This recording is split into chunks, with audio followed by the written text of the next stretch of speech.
नमस्कार दोस्तों, स्वागत है आपका। इंडिया वॉइस देख रहे हैं आप। मैं हूं आपके साथ शिवम सोनी।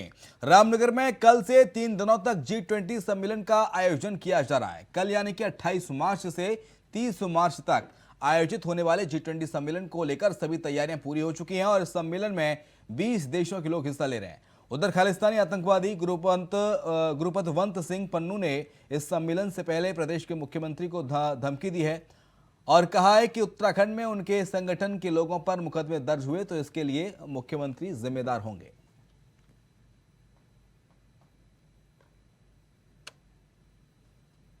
की चीज़ें हैं उसको हमारा प्रशासन देख रहा है, सभी को अलर्ट मोड पर रखा गया है और बैठक की सारी तैयारियां बहुत अच्छी हो रही हैं और हम आदरणीय प्रधानमंत्री जी का धन्यवाद करते हैं कि उन्होंने हमारे राज्य को एक नहीं दो नहीं बल्कि तीन बैठकें G20 की दी है। और जो सबसे पहली अहम बैठक जो रामनगर में होने जा रही है वो PSA लेवल की बैठक है, राउंड द टेबल बैठक हो रही है। निश्चित रूप से इस बैठक के होने से हमारा देश हमारा प्रदेश देश दुनिया में जाएगा और संपूर्ण विश्व जो है भारत के साथ साथ उत्तराखंड को भी जानेगा।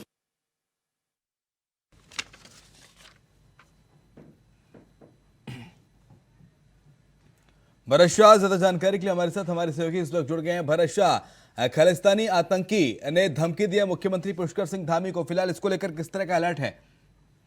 देखिए, अगर बात की जाए जिस तरह से कल G20 समिट होना है और खासकर पन्नगर से लेकर रामनगर तक जो 60 लोगों का प्रतिनिधि मंडल है वो जाएगा, उसको लेकर प्रशासन ने पूरी व्यवस्था कर रखी है। खासकर धमकी के मद्देनजर अगर बात की जाए पूरे कुमाऊं मंडल से लगभग 2600 से ज्यादा पुलिस कर्मियों को लगाया गया है। चप्पे चप्पे पर पूरे तरीके से पुलिस तैनात रहेगी और सबसे बड़ी चीज है कि ADG स्तर के 2 बड़े अधिकारी यहाँ पर लगातार निगाह बनाए हुए हैं और किसी भी तरीके से सुरक्षा से खिलवाड़ न होने की बात खुद यहाँ के SSP मंजूनाथ TC ने कही। उन्होंने कहा है कि किसी भी तरह की अराजकता बर्दाश्त नहीं की जाएगी और जो भी इस तरह की कार्रवाई करेगा उसके खिलाफ कानूनन कार्रवाई की जाएगी।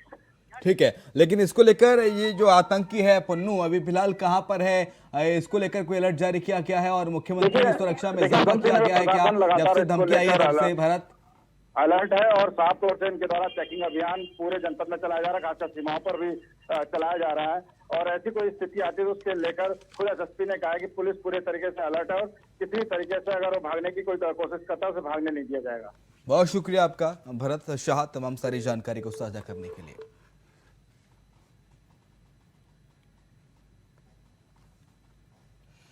तो खालिस्तानी आतंकवादी गुरुपतवंत सिंह पन्नू ने कॉल पर प्रदेश के मुख्यमंत्री धामी को धमकी देने के मामले में जहां पुलिस अलर्ट है तो वहीं सरकार इसकी तैयारियों को लेकर मुस्तैद दिखाई दे रही है। CM धामी ने कहा कि व्यवस्थाओं को चाक-चौबंद करने के लिए सरकार की ओर से लगातार समीक्षा की जा रही है जिससे किसी प्रकार की कोई अप्रिय घटना घटित ना हो। और उन्होंने प्रधानमंत्री मोदी का भी आभार व्यक्त करते हुए कहा कि उत्तराखंड की मेजबानी करने का मौका मिला है जिससे उत्तराखंड को भी अलग पहचान मिलेगी। और बैठक की सारी तैयारियां बहुत अच्छी हो रही हैं और हम आदरणीय प्रधानमंत्री जी का धन्यवाद करते हैं कि उन्होंने हमारे राज्य को एक नहीं दो नहीं बल्कि तीन बैठकें G20 की दी है। और जो सबसे पहली अहम बैठक जो रामनगर में होने जा रही है वो PSA लेवल की बैठक है, राउंड द टेबल बैठक हो रही है। निश्चित रूप से इस बैठक के होने से हमारा देश हमारा प्रदेश देश दुनिया में जाएगा।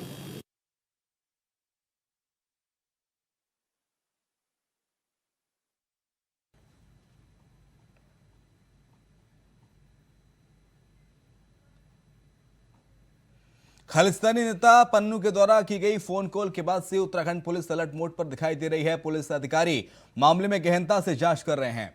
इसके साथ साथ पन्नू की धमकी के बाद से ही पूरे उत्तराखंड भर में अलर्ट जारी किया गया है।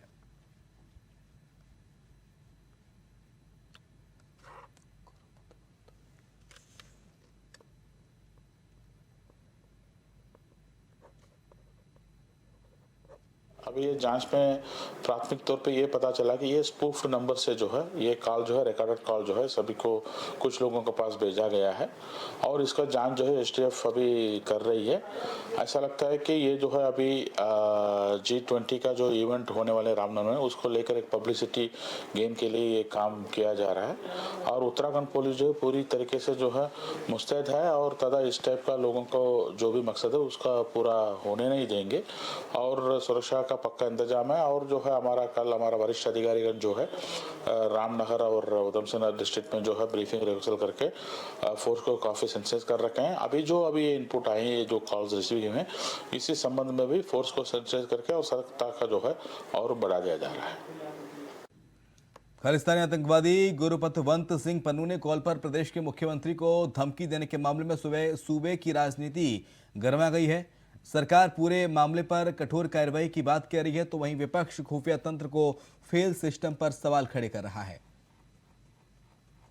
उत्तराखंड में माननीय मुख्यमंत्री जी को जैसी जानकारी मिली है, धमकी दी गई है, तो इसके मायने यह है कि यहाँ पर भी दस्तक दे चुके हैं और निश्चित रूप से यह केंद्रीय गुप्तचर एजेंसियां की निश्चित रूप से विफलता है कि आज तक इसमें कोई ठोस कार्रवाई केंद्र सरकार द्वारा नहीं की गई है। उधर कल से शुरू होने वाले G20 सम्मेलन की तैयारियां प्रशासन की तरफ से पूरी की जा चुकी हैं। इसी को लेकर 2 दिनों से चल रही पुलिस और प्रशासन की मॉक ड्रिल का आज लास्ट दिन रहा, जिसके तहत प्रशासन ने पंतनगर से रामनगर तक फाइनल टच मॉक ड्रिल का रिहर्सल पूरी तरह से कर लिया है। बता दें कि पूरी मॉक ड्रिल के आयोजन में जिले के सभी वरिष्ठ अधिकारी और सुरक्षाकर्मी मौजूद रहे। मॉक ड्रिल के दौरान सभी स्थानों का जायजा लिया गया।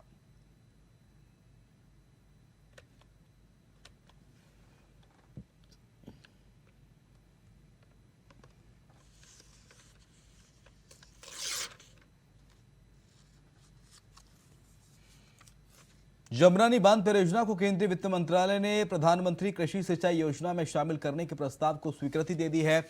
इस पर मुख्यमंत्री पुष्कर सिंह धामी ने प्रधानमंत्री नरेंद्र मोदी का आभार व्यक्त किया। आपको बता दें कि केंद्रीय जल शक्ति मंत्रालय ने पिछले साल इस परियोजना के लिए प्रधानमंत्री कृषि सिंचाई योजना के तहत 2584.10 करोड़ रुपए की सैद्धांतिक स्वीकृति प्रदान की थी। इसमें 90% अंशदान केंद्र सरकार और 10% अंशदान राज्य सरकार को देना होगा। गौरतलब है कि इस परियोजना का खाका साल 1975 में खींचा गया था। 1981 तक वहां बैराज और नहरों के काम हुए, लेकिन बांध का निर्माण नहीं हो पाया था।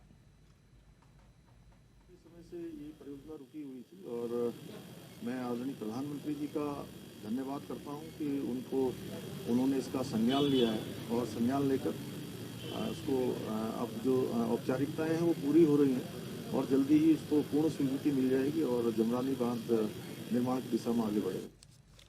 दिल्ली से देहरादून के बीच बनने वाले एक्सप्रेसवे को लेकर अब उत्तराखंड सरकार अलर्ट मोड पर नजर आ रही है। एक्सप्रेसवे को लेकर जिस रफ्तार से उत्तराखंड में काम हो रहे हैं, उसी रफ्तार से पड़ोसी राज्य उत्तर प्रदेश में भी काम हो सके, इसके लिए सीएम धामी जल्द ही उत्तर प्रदेश के मुख्यमंत्री योगी आदित्यनाथ से उन्होंने बातचीत करेंगे और NHAI के अधिकारियों से समय रहते इस एक्सप्रेसवे को पूर्ण करने के दिशा निर्देश देंगे।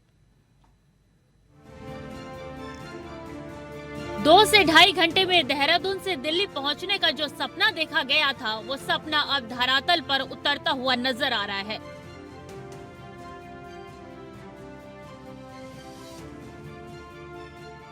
मुख्यमंत्री पुष्कर सिंह धामी चाहते हैं कि लोगों का ये सपना जल्द से जल्द पूरा हो सके। उसके लिए जिस प्रकार से उत्तराखंड में निर्माण कार्यों में रफ्तार लाई गई, उसी तर्ज पर पड़ोसी राज्य उत्तर प्रदेश में भी एक्सप्रेसवे के निर्माण कार्यों की रफ्तार तेज हो सके, इसके लिए यूपी के सीएम योगी आदित्यनाथ से बात की जाएगी।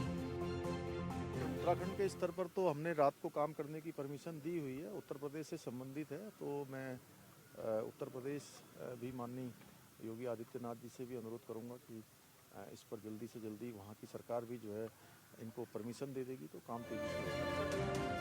वहीं दूसरी तरफ इस मामले में बीजेपी और कांग्रेस एक दूसरे पर आरोप लगाते हुए नजर आ रहे हैं। बीजेपी की माने तो मुख्यमंत्री मुख्यमंत्री पुष्कर सिंह धामी लगातार विकास के कामों को आगे बढ़ा रहे हैं। जनता को उनके कामों का लाभ मिल रहा है। ऐसे में जो बड़ी परियोजनाएं हैं उनको पूरा करने के लिए मुख्यमंत्री पुष्कर सिंह धामी दिन रात काम कर रहे हैं। देहरादून दिल्ली जो एक्सप्रेस बन रहा है उस काम का कल माननीय मुख्यमंत्री पुष्कर सिंह धामी जी ने औचक निरीक्षण किया और औचक निरीक्षण करने के बाद वो जो काम वहाँ कर रहा है, जो कर्मचारी हैं, जो मजदूर हैं, श्रमिक हैं, उनसे मिलकर उनके कुशल क्षेम पूछने का भी काम किया और काम की क्या प्रगति हो रही है उस पर भी उन्होंने अधिकारी कर्मचारियों से जानकारी ली और उन्होंने इस बात की प्रसन्नता भी व्यक्त की कि उत्तराखंड का क्षेत्र जो है वहाँ काम बहुत तेज़ी के साथ चल रहा है। उत्तर प्रदेश वाले क्षेत्र में काम में कुछ शिथिलता है। तो इस संबंध में उन्होंने कहा है कि मैं उत्तर प्रदेश के मुख्यमंत्री जी से भी बातचीत करूंगा और ये 1 साल के अंदर इस काम को पूर्ण होना है, इसलिए इस काम में और तेजी आनी चाहिए, ऐसे उन्होंने दिशा निर्देशन किया। कांग्रेस की माने तो अगर मुख्यमंत्री इस दिशा में काम कर रहे हैं तो अच्छा है, क्योंकि कम से कम जनता को कुछ योजनाओं का लाभ तो मिलेगा।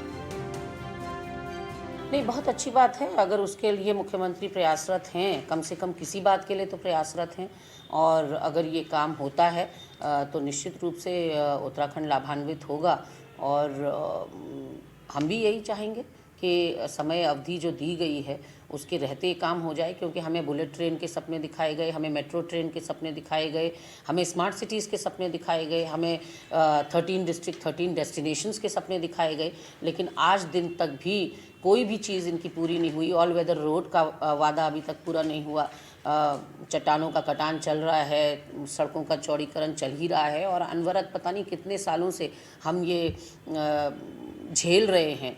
देहरादून की जो दुर्दशा हो गई है स्मार्ट सिटी के नाम पर और कहीं ना कहीं सिर्फ और सिर्फ विकास के नाम पर जिस तरह से उत्तराखंड को झुंझुना हर बार दिया जाता है, इस बार कम से कम ऐसा नहीं होगा, यही अपेक्षा है।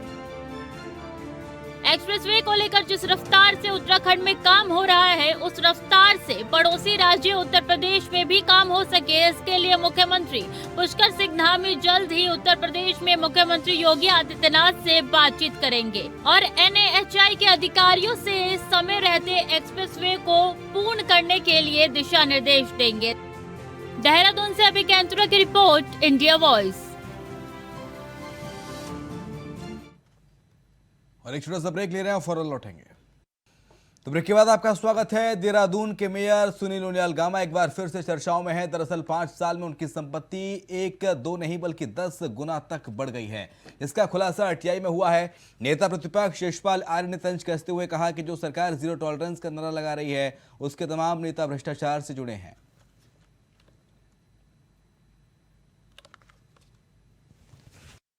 सबके सामने है, पूरे प्रदेश में जिस तरह के हालात हैं, करप्शन, भ्रष्टाचार की जड़ें इन वर्षों में गहरी हुई हैं और मेरा मानना है कि जो आरोप है उसकी अगर सरकार ईमानदार है उसकी जांच करनी चाहिए।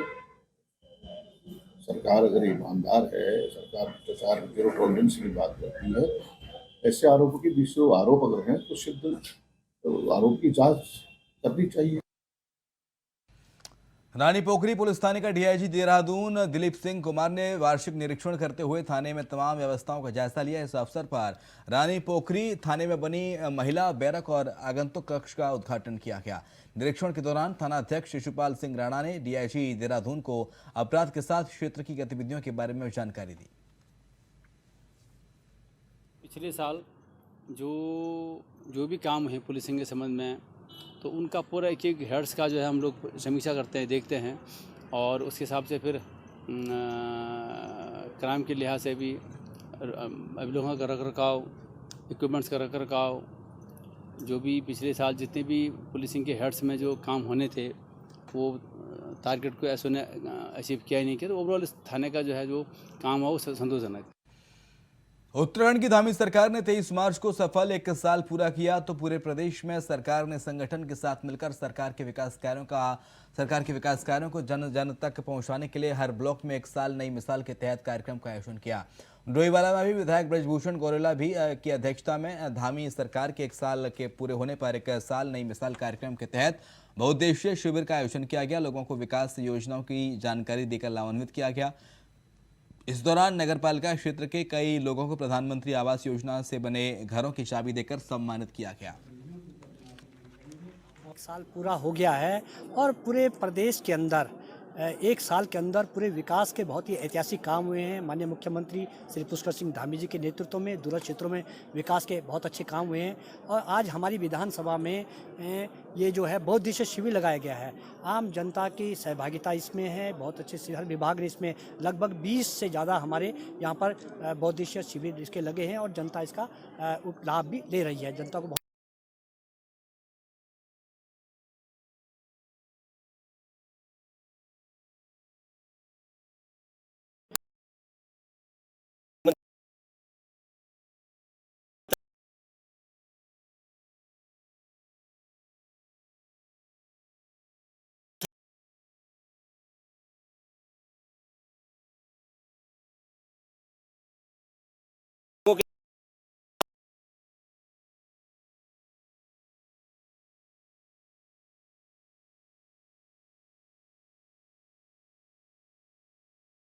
उसके लिए माननीय मोदी जी के नेतृत्व में प्रदेश में धामी जी के नेतृत्व में हमारे प्रदेश और देश का निरंतर विकास हो रहा है और ये बहुउद्देशीय शिविर का जो महत्व बहुत अधिक है, आम जनता को इसका लाभ मिलेगा। और इसमें समाज कल्याण विभाग की ओर से जो हमारी सामाजिक पेंशन हैं, जैसे दिव्यांग पेंशन है, वृद्धा पेंशन है, किसान पेंशन है, इन सभी के फॉर्म वितरित किए जा रहे हैं।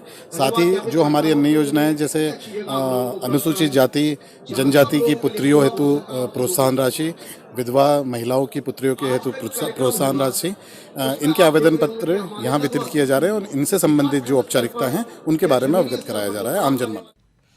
सरकार का 1 साल पूरा होने पर खानपुर विधानसभा के शेखपुरी गांव में 1 साल बेमिसाल कार्यक्रम के तहत बहुउद्देशीय एवं चिकित्सा शिविर का आयोजन किया गया, जिसमें लोगों की समस्याओं को सुना गया और तत्काल प्रभाव से निस्तारण के निर्देश भी दिए गए।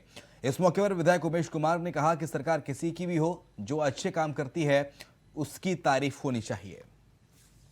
देखिए, जितने भी काम अभी क्षेत्र में बड़े हुए हैं राज्य योजना के, वो सरकार ने ही हमारे स्वीकृत किए हैं। उसके लिए मैंने धामी जी का आभार प्रकट किया।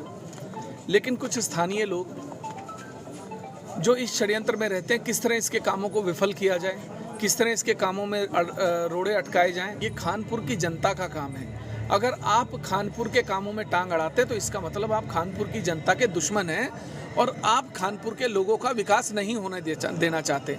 तो मैं उन लोगों को साफ संदेश देना चाहता हूं कि 1 साल में आपने अपनी ताकत लगा के देख लिया, आप खानपुर के विकास को रोक नहीं पाए और आगे भी नहीं रोक पाओगे।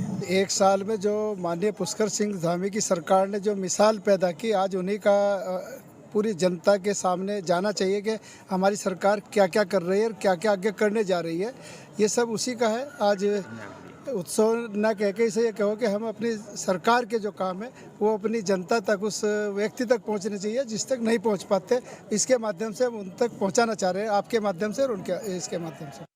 सरकार का 1 साल पूरा होने पर यहाँ पर आज एक बहुउद्देशीय शिविर और एक स्वास्थ्य शिविर लगा है और जिसमें सभी विभागों के अधिकारी यहाँ पर उपस्थित हैं और सभी शिकायतें समस्याएं जो भी हैं उसका निराकरण किया जा रहा है। स्वास्थ्य विभाग का बहुत अच्छा यहाँ पर शिविर लगा है। पूरे विभाग के सभी प्रकार की जांच टेस्ट सारे यहाँ पर हो रहे हैं और जो भी सुविधाएं विभाग के द्वारा दी जाती है सारी यहाँ पर उपलब्ध कराई जा रही है। तो ये आज खानपुर विधानसभा क्षेत्र का शिविर था।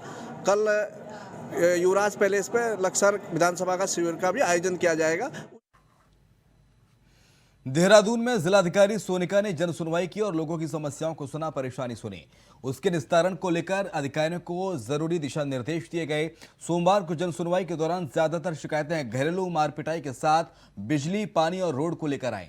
वहीं कुछ शिकायतें जमीन कब्जे को लेकर आई, जिसके समाधान के लिए जिलाधिकारी ने अधिकारियों को जरूरी दिशा निर्देश दिए हैं। जो घरों में विवाद होते हैं, चाहे वो जेठ या भाई में हो गए या जो पेरेंट्स रह रहे हैं उनके साथ उनके बच्चों के हो गए, इस तरह के काफ़ी विवाद यहाँ पे आ रहे हैं। उसके अलावा लैंड से रिलेटेड कुछ थे, उसके अलावा बिजली, पानी, जो इरिगेशन की नहर है उसके बारे में, कुछ आपदा से रिलेटेड इस तरह। खबर लक्सर से है, जहां पर लक्सर विकास खंड में ग्राम प्रधान संगठन की नवगठित इकाई के विरोध में कई ग्राम प्रधान उतर आए हैं। प्रधानों ने संगठन चुनाव फिर से कराए जाने की मांग की है। आज से 15-20 साल पहले बनी थी और वहाँ पर जो बोरिंग है उसमें बजरी आने की वजह से नई जगह बोरिंग कराया जाना है। जो पूर्व में इन लोगों के द्वारा जो दानदाताओं ने जो ज़मीन दी है उसकी बाउंड्री बनी है, उसी बाउंड्री के अंदर ही बोरिंग हो रही है। सर्व सहमति बना ली, कुछ उनकी मांगे थी उनको हमने लिखित रूप में आश्वस्त उनको कर दिया है और उन्होंने सहमति में हस्ताक्षर कर लिए हैं और ये जो बोरिंग का काम है वो प्रारंभ कर दिया गया है। चिपको आंदोलन की वर्षगांठ पर उर्गम घाटी की ग्राम पंचायत देवग्राम में सेवा इंटरनेशनल की तरफ से बड़े हर्षोल्लास के साथ मनाया गया। कार्यक्रम के मुख्य अतिथि हरीश परमार, ब्लॉक प्रमुख जोशीमठ, विशिष्ट अतिथि SI सुधा रावत, चौकी प्रभारी उर्गम, अति विशिष्ट अतिथि ब्रह्म कुमारी अमृतपीर कौर, देवेंद्र रावत प्रधान देवग्राम के दीप प्रज्वलित कर कार्यक्रम का शुभारंभ किया। लक्सर और आसपास के इलाकों में मां के नवरात्रों की धूम मची हुई है। पूरा इलाका भक्ति में हो गया है। हर तरफ मां के जयकारे लग रहे हैं और मां के मंदिरों में मां की पूजा अर्चना का दौर चल रहा है। सबकी मनोकामना पूर्ण करती है और श्रद्धा देती है, भक्ति देती है। अपने माता रानी की जो अपनी पूजा पाठ करता है उनको माता रानी अपने सद्भावना से सबकी मनोकामनाएं पूर्ण करती है। उधर हरिद्वार में रिहायशी इलाकों में वन्य जीवों की दस्तक रुकने का नाम नहीं ले रही है। ताजा मामला हरिद्वार के BHL हॉस्पिटल के पास का है, जहां पर सुबह सुबह स्थानीय निवासियों ने गुलदार को देखा और इसका वीडियो बनाया। सोशल मीडिया पर बाघ बताकर डाल दिया गया, जो तेजी के साथ वायरल हो रहा है। मामले का संज्ञान लेते हुए वन विभाग के अधिकारियों ने वीडियो की जांच पड़ताल शुरू की। वहीं मामले में वन विभाग की तरफ से सुरक्षा को लेकर टीमों की तैनाती कर दी गई है।